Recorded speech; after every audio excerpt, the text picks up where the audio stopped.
Friends, এই বিএসএফকে ফাঁসানোর জন্য মমতা ব্যানার্জি ভালোই প্ল্যান করে রেখেছে। যেটা হচ্ছে এই মুর্শিদাবাদ যে জঙ্গিরা হামলা করেছিল, এই হিন্দুদের উপর অত্যাচার করেছিল, তারপরে সেখানে বিএসএফের ড্রেস পরে খালি পায়ে এরকম লোকদের দেখা গেছে। তো বিএসএফের ড্রেস পরে খালি পায়ে লোকজন, হ্যাঁ, এরা কারা? হুম আমার তো মনে হচ্ছে এই তৃণমূলই এই জঙ্গিদেরকে বিএসএফের ড্রেস পরিয়ে ওইখানে ঢুকিয়ে দিয়েছিল বিএসএফের বদনাম করার জন্য। তো মমতা ব্যানার্জি ভাবছে আমরা ঘাসে মুখ দিয়ে চলি, হ্যাঁ, কিছু বুঝতে পারবো না। হ্যাঁ, জঙ্গিদের প্রতি কত দরদ দেখো, জঙ্গিদের কত তোষণ করছে। হ্যাঁ, জঙ্গিদের বাঁচানোর জন্য আমাদের মানে ভারতবর্ষকে যারা পাহারা দিচ্ছে, সুরক্ষা দিচ্ছে, আমাদের ভারতবাসীদের যারা সুরক্ষা দিচ্ছে তাদের বদনাম করে দিচ্ছে। হ্যাঁ, জঙ্গিদের বাঁচানোর জন্য। হ্যাঁ, এত তোষণ জঙ্গিদের প্রতি, এত দরদ জঙ্গিদের প্রতি।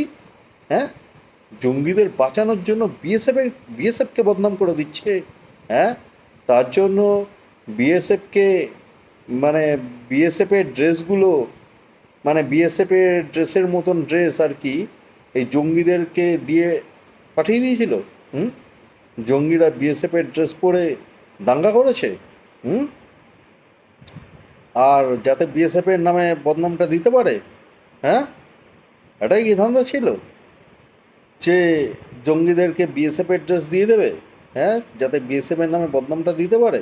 হুম বারে বাহ, ভালোই তো চাল করেছিল বিএসএফকে বদনাম করার। বুঝে নাও একবার, যারা আমাদের সুরক্ষা দিচ্ছে বিএসএফ, তাদের বদনাম করে দিচ্ছে। হ্যাঁ, জঙ্গিদের বাঁচানোর জন্য, এই পাকিস্তানি জঙ্গিদের বাঁচানোর জন্য, জঞ্জালদের বাঁচানোর জন্য, যারা ভারতবর্ষের জঞ্জাল, যারা পশ্চিমবঙ্গের জঞ্জাল, তাদেরকে বাঁচানোর জন্য বিএসএফের বদনাম করে দিচ্ছে। এত বড় সাহস, এত বড় ক্ষমতা! হ্যাঁ, এত বড় সাহস, বিএসএফকে বদনাম করে দিচ্ছে। হ্যাঁ, জঙ্গিদের বাঁচানোর জন্য। হ্যাঁ, ভারতবর্ষের সংবিধানের বিরুদ্ধে গিয়ে বিএসএফকে বদনাম করছে জঙ্গিদের বাঁচানোর জন্য।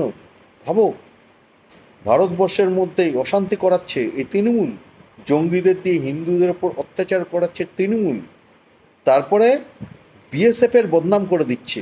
হ্যাঁ, যারা আমাদের সুরক্ষা দিচ্ছে তাদের বদনাম করে দিচ্ছে জঙ্গিদের আড়াল করার জন্য।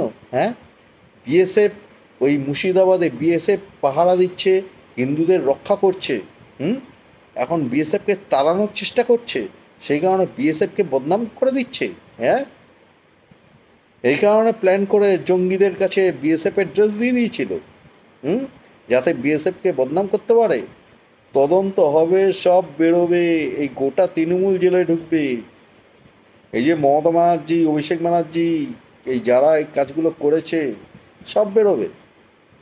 এই ড্রেস কোথা থেকে পেলো এই জঙ্গিরা? হ্যাঁ, বিএসএফের ড্রেস কোথা থেকে পেলো জঙ্গিরা? সব বেরোবে, সব কটা জেলায় ঢুকবে। এই হচ্ছে বিষয়। আবো, বিএসএফকে বদনাম করার জন্য জঙ্গিদের কাছে বিএসএফের ড্রেস দিয়ে দিচ্ছে তৃণমূল।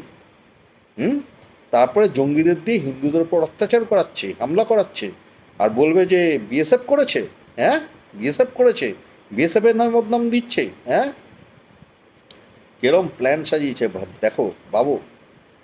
জঙ্গিদের বাঁচানোর জন্য জঙ্গিদের ইচ্ছা পূরণ করাচ্ছে, হিন্দুদের উপর অত্যাচার করছে, তারপরে জঙ্গিদের বাঁচানোর জন্য এই কাজ করে রেখে দিয়েছিল, বিএসএফের ড্রেস দিয়ে পাঠিয়ে দিয়েছিল জঙ্গিদের। তো এই জঞ্জালদের মমতা ব্যানার্জি বাঁচানোর চেষ্টা করছে, কিন্তু এই জঞ্জালদের বাঁচাতে পারবে না। এই জঞ্জালদের, এই জঙ্গিদের মমতা ব্যানার্জি বাঁচাতে পারবে না, যতই চেষ্টা করুক। আমরা সব ধরে ফেলেছি। ঠিক আছে, এই হচ্ছে বিষয়। গোটা তৃণমূল জেলা ঢুকবে, ভারতবর্ষকে যারা সুরক্ষা দিচ্ছে তাদের বদনাম করে দিচ্ছে জঙ্গিদের বাঁচানোর জন্য। হ্যাঁ, জঞ্জালদের বাঁচানোর জন্য। এই হচ্ছে বিষয়। এই তৃণমূল হচ্ছে একটা জঞ্জাল পার্টি, জঙ্গিদের পার্টি। এটা ভালো করে মাথায় ঢুকিয়ে নাও। তো ঠিক আছে ফ্রেন্ডস, এখন আসছি, টাটা, জয় হিন্দ, জয় শ্রীরাম, ওম নমঃ শিবায়, ভারত মাতা কি জয়।